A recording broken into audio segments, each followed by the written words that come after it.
Queridos amigos, vamos a ver en este momento la parte número 2 de advertencia bíblica para este tiempo.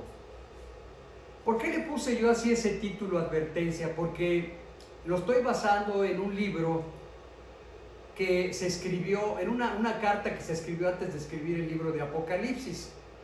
El libro de Apocalipsis es un libro que se escribió para animar a los cristianos que estaban en persecución, pero la carta la pusieron, no voy a decir que ya eso es canónico que esté en ese lugar, pero ahí está la carta del apóstol Judas. Yo sé que hablar del apóstol Judas, muchos dicen, ¿hay a poco hay un apóstol Judas? Pues sí, sí lo hay. Y es una cartita que tiene solamente 25 versículos y que fue escrita por el año 80, ya lo habíamos dicho en el estudio, en la primera parte. Ahora, esta carta está dividida, habla del propósito de la carta en los primeros versículos, del 1 al 4, y luego precisamente está hablando de una advertencia. Nos dice, van a venir los últimos tiempos, van a venir las situaciones difíciles, o venga lo que venga, nosotros tenemos que estar listos para ser sal y luz de la tierra, para resplandecer en un mundo de oscuridad, para verdaderamente dar testimonio en nuestra identidad que somos hijos de Dios. Por eso más adelante habla inmediatamente de los juicios y pronuncia juicios que hubo tremendos, como el de Sodoma y Gomorra, el que hubo en Egipto, y podríamos sacar de ahí enseñanzas que pues vienen situaciones difíciles, pero tienen un propósito de Dios, porque este libro fue escrito para cristianos, podríamos decir para la iglesia de este tiempo. Dice, son los juicios de Dios pronunciados en los tiempos pasados,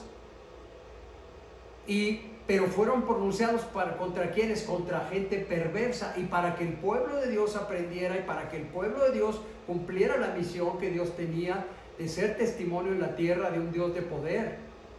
También vemos nosotros en los versículos, porque son puros versículos del 17 al 23, está hablando del contraste en los versículos de 12 al 16 entre los cristianos falsos y los verdaderos. Aquí lo explica, lo hemos comentado en la primera parte. Y luego vemos nosotros, al definir lo que es un cristiano verdadero, estamos definiendo también qué no es un cristiano verdadero. Ahora, está aquí de los creyentes falsos y los verdaderos. Casi todo el libro continúa hablando. ¿Por qué? Porque Dios quiere que seamos veraces, que seamos verdad en este tiempo. ¿Qué es lo que Dios espera? Entonces, ¿qué hará Dios por sus hijos en este tiempo? Que ahorita estamos viviendo en un tiempo, vamos a decir, de tribulación, de una plaga, encerrados. ¿Y qué está esperando Dios?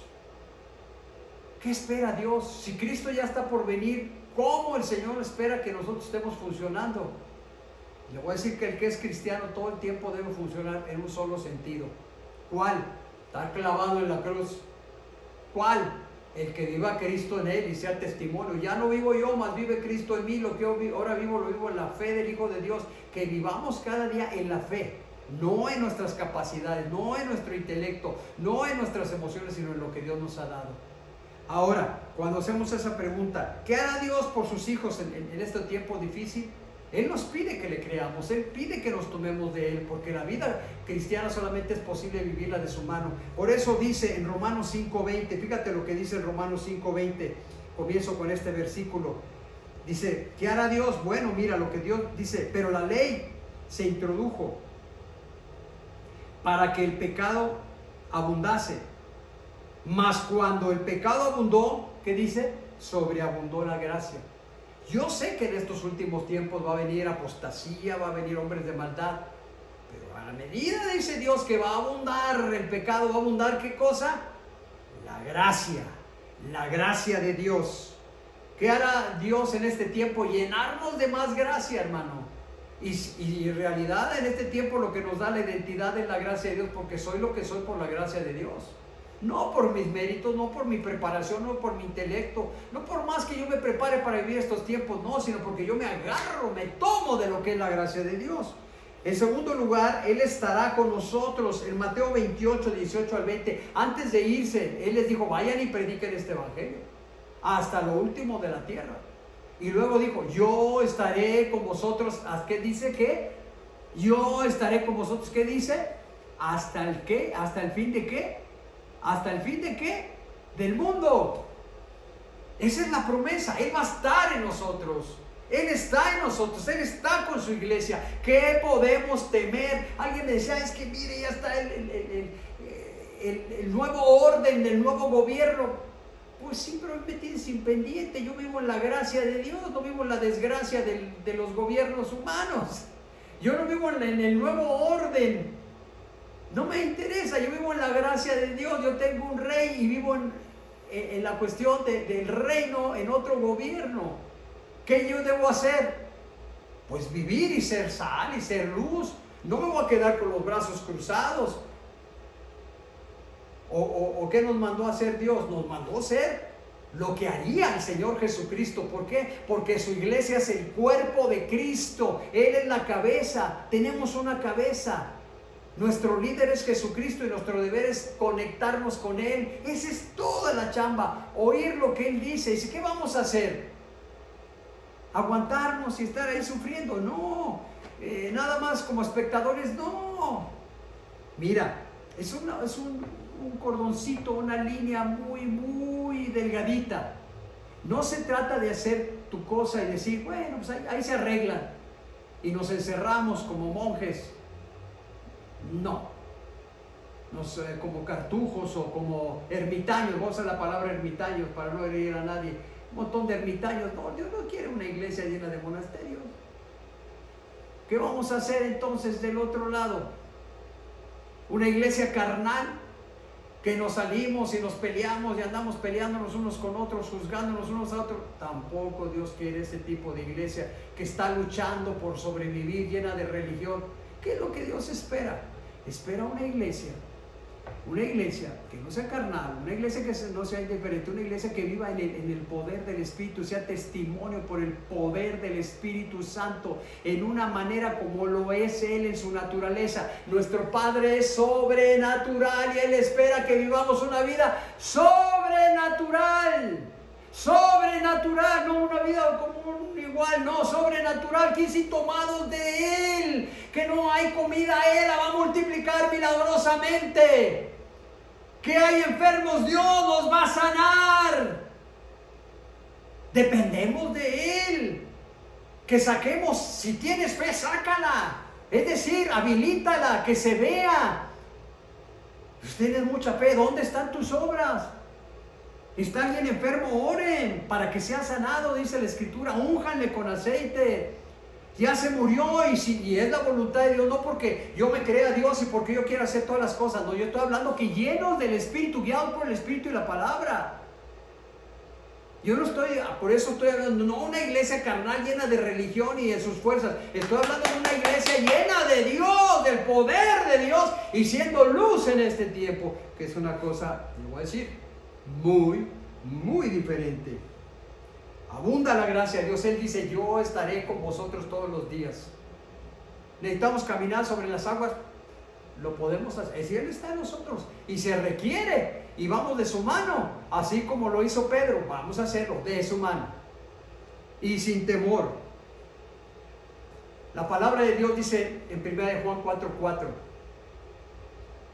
que ¿qué espera Dios ante tanta mundanalidad y la gente rebelde y la gente sucia y la gente criminal y la gente engañosa y la gente pervertida? ¿Qué espera Dios? Que seamos luz, que venzamos al mundo. En 1 Juan 4:4 dice, vuestra fe es la que ha vencido al mundo.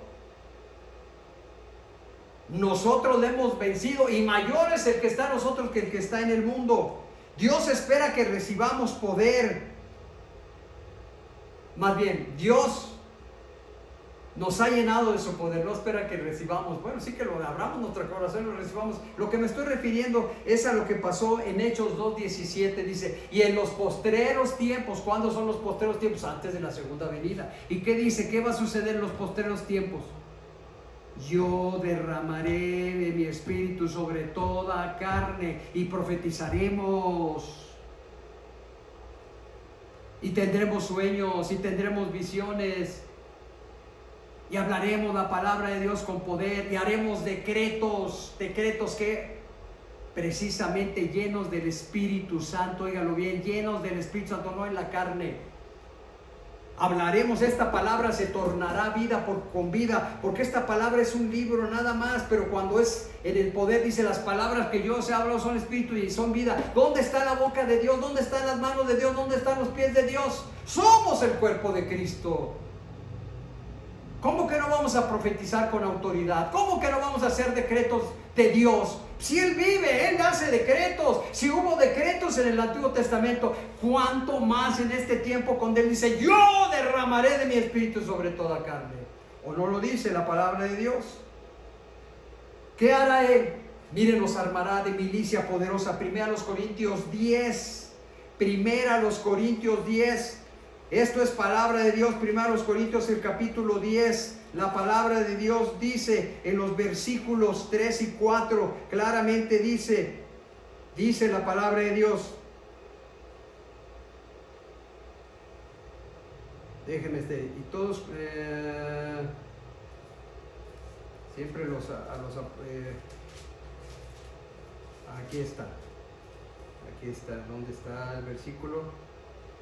Dice, es el 2 Corintios, mejor así lo recuerda bien. 2 Corintios, capítulo 10, versículo 3, dice, pues aunque andamos en la carne, ¿qué va a haber ser Dios por nosotros? Nos va a hacer militares poderosos contra ejércitos del enemigo, contra principados, potestades, gobernadores de las tinieblas. No tenemos lucha contra carne y sangre, sino contra qué espíritus de maldad, pero Dios nos ha capacitado también espiritualmente para vencer esos espíritus. Y miren lo que dice la palabra de Dios. Algunos piensan que vamos a vencernos con nuestra lógica, con nuestra doctrina, con nuestros modos. No, va a ser al modo de Dios, en una manera sobrenatural, haciendo a veces cosas ridículas, hermano. Ridículas, que algunos dicen, ¿cómo estás haciendo eso? Esto es ridículo. ¿Cómo con saliva vas a orar? Mira, la lucha no es con saliva, no es con esto, es contra espíritus. Y fíjate lo que está diciendo aquí el versículo.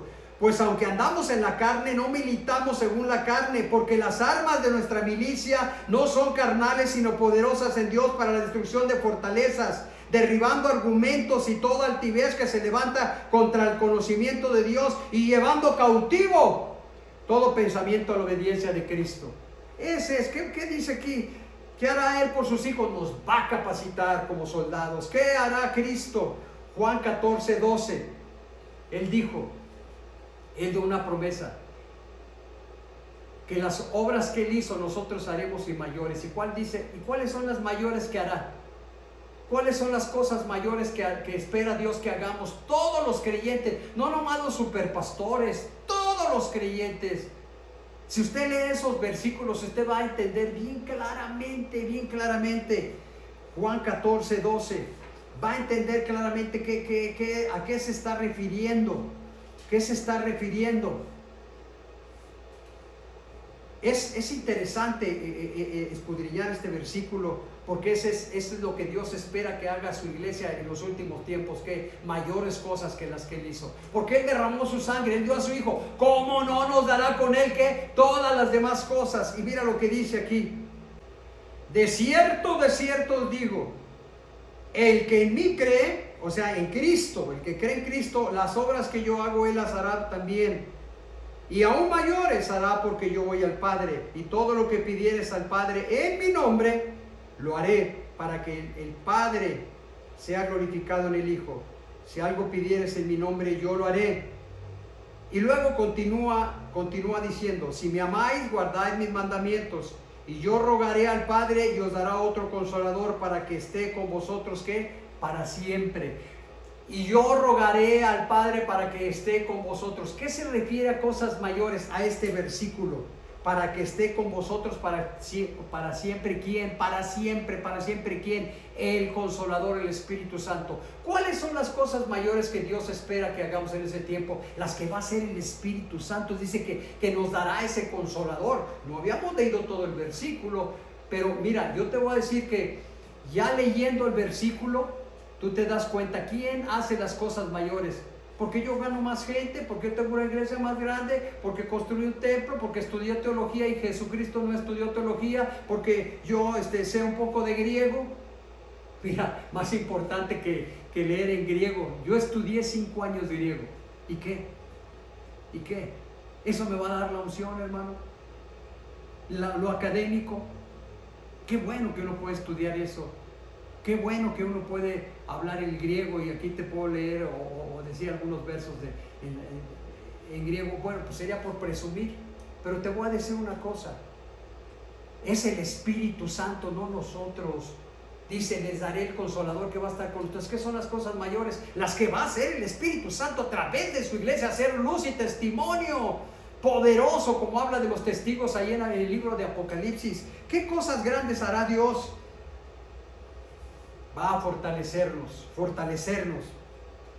va a fortalecernos con amonestación, hermano, para que seamos limpios de nuestro corazón, porque los de limpio corazón verán a Dios. Para terminar, quiero leer este versículo que está en Romanos 5:17, que es un versículo que nos dice precisamente, ¿qué hará Dios por sus hijos en el tiempo difícil? Investirnos, hermano, de autoridad, investirnos de su presencia. Jesucristo no quiere otra cosa de su iglesia más que tengamos fe y que andemos en amor, que dependamos de Él, y que la gente cuando mire a su iglesia, cuando mire a un cristiano, no es que un ratito es cristiano y otro no es cristiano, no, sino que camine como un cristiano lleno de la palabra y lleno en su corazón del Espíritu Santo. Y este versículo en Romanos 5, versículo 17 dice, pues si por la transgresión de uno solo reinó la muerte, hay pecado, hay maldad, pero ¿qué quiere Dios y espera? Dice aquí el versículo, mucho más reinarán en vida por uno solo, Jesucristo, los que reciben la abundancia de la gracia y del don de la justicia. Hemos recibido el don de ¿qué? De la abundancia y de la justicia, y así quiere Dios que andemos. ¿Cómo? Como anduvo Cristo aquí, reinando, estableciendo el reino de Dios. ¿Cuál es la misión de la iglesia en este tiempo? ¿Qué es lo que Dios espera de sus hijos? Que hagamos la obra del Señor. ¿Cómo? Simple y sencillamente llenos de su Espíritu. Nosotros no tenemos la capacidad de hacerlo, no tenemos la preparación y jamás la tendríamos, pero en los tiempos más difíciles, porque el tema fue la advertencia bíblica para este tiempo, Dios nos amonesta que vivamos en santidad, que nos arrepintamos, que dejemos el pecado. ¿Cómo? Llenándonos de Dios, caminando todos los días de Dios y estableciendo ¿qué?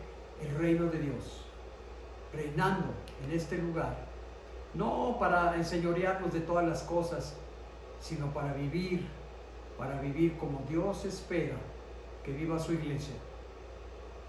¿Quién es su iglesia? Es precisamente una iglesia gloriosa, llena del Espíritu. Amigos, yo les amo, les quiero. Ha sido un gusto compartir la parte 1 y la parte 2. ¿Qué hacer en estos tiempos difíciles? ¿Cómo vivir en estos tiempos difíciles? ¿Cómo Dios nos ha capacitado para vivir en estos tiempos difíciles? Y que Dios nos está amonestando. Esta plaga nos ha amonestado para volvernos a Dios, para arrepentirnos, para tomarnos de Él y llenarnos de Él. Dios les bendiga y la gracia de Jesús esté en sus vidas. Les amo y les bendigo en el nombre de Jesús.